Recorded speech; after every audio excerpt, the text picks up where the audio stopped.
रात का सन्नाटा, हवाओं में सिसकियों की गूंज, और उन सिसकियों के पीछे छिपा है एक ऐसा राज जिसे सुनकर आपकी रूह कांप जाएगी।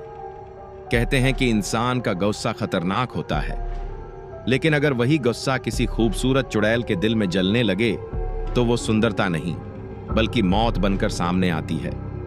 आज की कहानी आपको उसी खौफनाक मंजर से गुजारेगी जहां हर परछाई में खतरा है और हर सांस पर शक है। तो संभल जाइए, क्योंकि डर अब आपके बहुत करीब है। तो चलिए दोस्तों, देर न करते हुए इस कहानी की शुरुआत करते हैं। और हां, अगर आप चैनल पर नए हैं तो जल्दी से सब्सक्राइब कर लीजिए, क्योंकि ऐसी डरावनी कहानियां हम आपके लिए हमेशा लाते रहते हैं। यह कहानी धनौरा गांव की है। धनौरा गांव का नाम सुनते ही आज भी लोगों के रोंगटे खड़े हो जाते हैं। चारों तरफ फैले खेत, बीच में कच्ची पगडंडी और गांव से बाहर एक जर्जर हवेली। लोग कहते हैं कि उसी हवेली में चरित्रहीन चुड़ैल का वास है। कहानी की शुरुआत होती है करीब 50 साल पहले। उस समय उस हवेली में ठाकुर साहब का परिवार रहता था।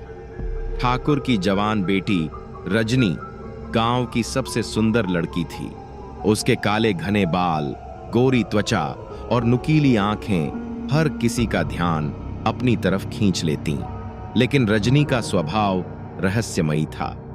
गांव में चर्चा थी कि वह रात को चुपके से हवेली से निकलती है और किसी अनजान मर्द से मिलने जाती है। धीरे धीरे गांव में उसे चरित्रहीन कहा जाने लगा। लोग उसे गालियां देते, औरतें उसे कोसतीं, लेकिन असलियत कोई नहीं जानता था। एक रात गांव वालों ने उसे हवेली से खेतों की तरफ जाते देखा। सबने उसका पीछा किया, और जब वह खेत के बीच पुराने नीम के पेड़ के नीचे पहुंची तो वहां किसी इंसान का नामो निशान नहीं था। लेकिन अगले ही पल गांव वालों ने देखा कि रजनी किसी अदृश्य साए से बातें कर रही है। उसकी हंसी बहुत ही खौफनाक थी। गांव वाले समझ गए, रजनी किसी इंसान के साथ नहीं बल्कि किसी अलौकिक शक्ति के साथ जुड़ी हुई है।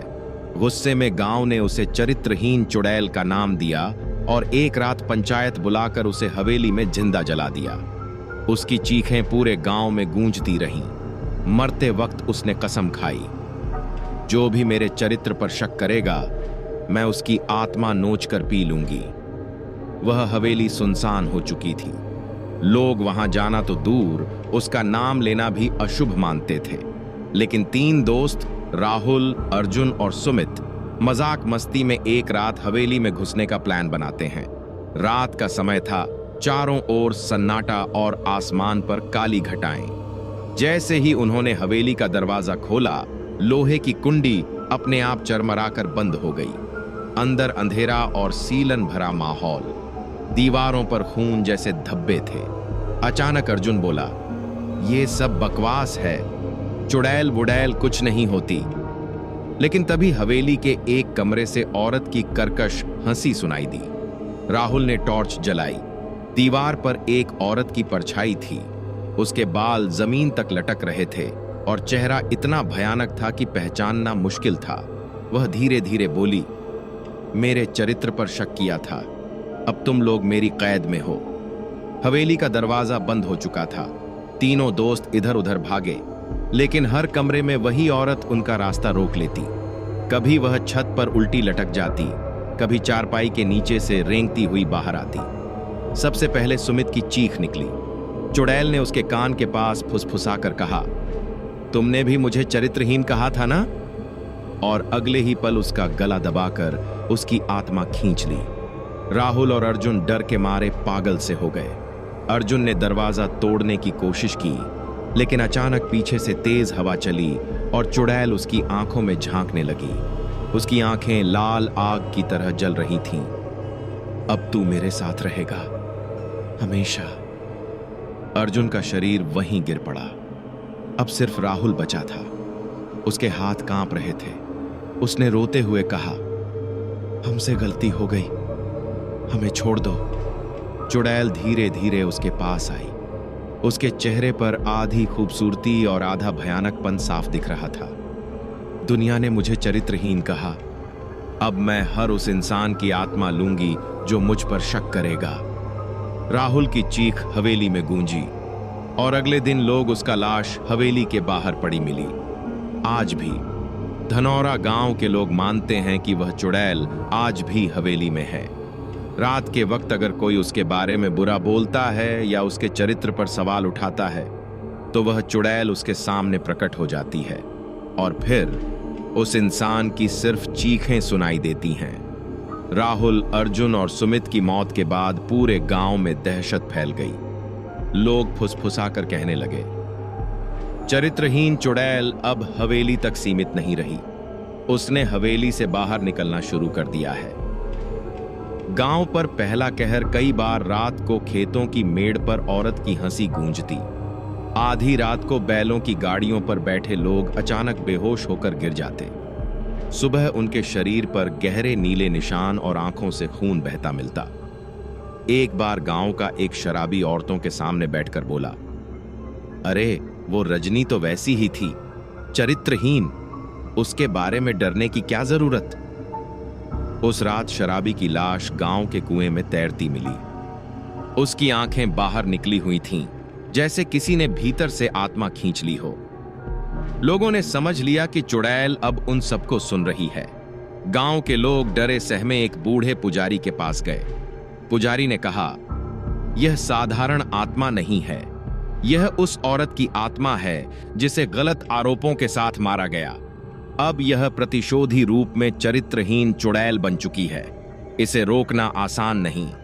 पुजारी ने मंत्रोच्चार करके हवेली के चारों कोनों पर तांत्रिक रक्षा कवच बनाने की कोशिश की, लेकिन जैसे ही वह मंत्र पढ़ने लगा, हवेली के भीतर से औरत की चीखें आने लगीं।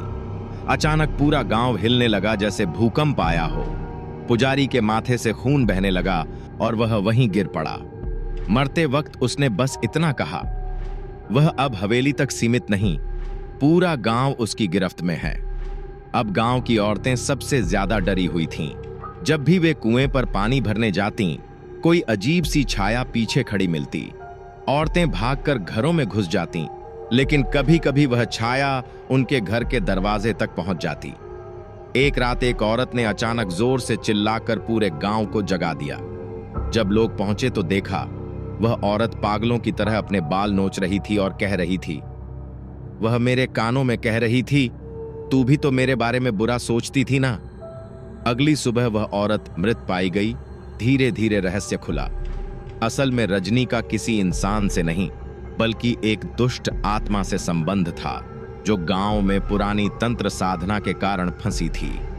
गांव वालों ने जब उसे चरित्रहीन कहकर जिंदा जलाया, तो वह आत्मा पूरी तरह रजनी के साथ मिल गई। अब वह औरत इंसानों के मन पढ़ सकती थी। अगर किसी ने मन ही मन उसके बारे में बुरा सोचा, तो उसी रात वह इंसान उसकी शिकार बन जाता। गांव में अब कोई सुरक्षित नहीं था। लोग नाम बदलकर उसे पुकारने लगे, सिर्फ वो कहकर। लेकिन डर ऐसी चीज है जिसे छुपाना मुश्किल होता है। एक दिन कुछ नौजवान लड़के बहादुरी दिखाने के लिए हवेली में घुसे। उन्होंने दीवार पर लिखा देखा, मैं चरित्रहीन नहीं, तुम सब पापी हो। अचानक दीवार से खून बहने लगा। लड़के चीखते हुए बाहर भागे, लेकिन जैसे ही वे दरवाजे तक पहुंचे, दरवाजा अपने आप बंद हो गया। गांव के लोग बाहर से सुन रहे थे कि अंदर सबकी चीखें गूंज रही हैं। फिर एकदम सन्नाटा। जब दरवाजा खुला तो अंदर सिर्फ राख बची थी। धनौरा गांव आज भी मौजूद है, लेकिन आधा गांव उजड़ चुका है। लोग कहते हैं रात में हवेली से एक औरत की हंसी सुनाई देती है और नीम के पेड़ के नीचे उसका साया नाचता है। रात के वक्त अगर कोई बाहर निकले और मन ही मन भी उसके बारे में गंदा या बुरा सोचे, तो अगली सुबह वह इंसान कभी जिंदा नहीं मिलता। इसलिए लोग कहते हैं, चरित्रहीन चुड़ैल से डरना मत, बल्कि उसके बारे में सोचना ही मत। तो दोस्तों, ये थी चरित्रहीन चुड़ैल की खौफनाक कहानी। अब सवाल ये है, क्या सच में वह चुड़ैल आज भी जिंदा है? क्या उसका खौफ हवेली से निकलकर गांव और फिर शहर तक पहुंच सकता है? ये जानने के लिए हमें आपके रिस्पॉन्स का इंतजार रहेगा। अगर आपको ये कहानी डरावनी लगी हो तो वीडियो को लाइक और शेयर जरूर करें और कमेंट में बताइएगा क्या आप चाहते हैं कि हम इसका पार्ट 2 भी लेकर आएं?